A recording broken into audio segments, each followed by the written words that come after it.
আজকে আমি আপনাদের জানাবো যে একটি ল্যাপটপে আপনি যখন উইন্ডোজ দেবেন, উইন্ডোজ দেওয়ার পরে আপনি যদি অল ড্রাইভার দেন সেক্ষেত্রে কি ধরনের প্রবলেমে পড়তে পারেন। তো প্রথমত হচ্ছে আপনার যে টাচপ্যাডটা আছে এই টাচপ্যাডটা কাজ নাও করতে পারে। তারপরে কিবোর্ড কাজ করবে না, কিবোর্ডের হয়তো যদি ব্যাকলিট থাকে সেটাও কাজ নাও করতে পারে। দেন টাচপ্যাড টাচ স্ক্রিন যদি হয় সেক্ষেত্রে টাচটাও কাজ নাও করতে পারে।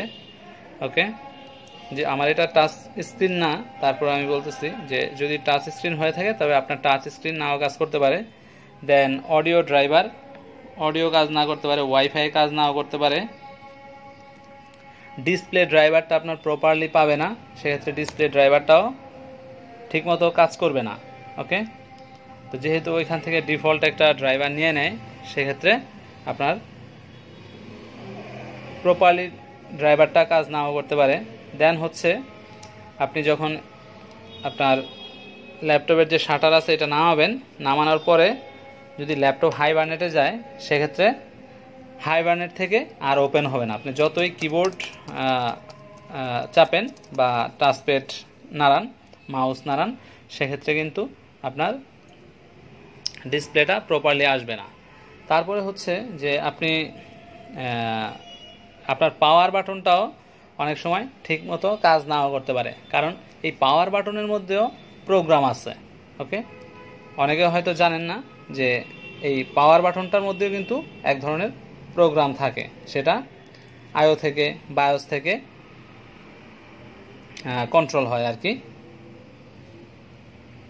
দেন হচ্ছে আপনার অল ড্রাইভার থেকে আনঅথরাইজড কিছু প্রোগ্রাম ইনস্টল হয়ে যেতে পারে, যেগুলো আপনার উইন্ডোজে কনফ্লিক্ট করতে পারে।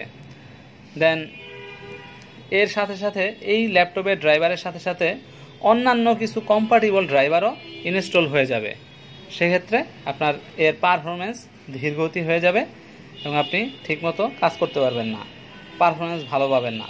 সো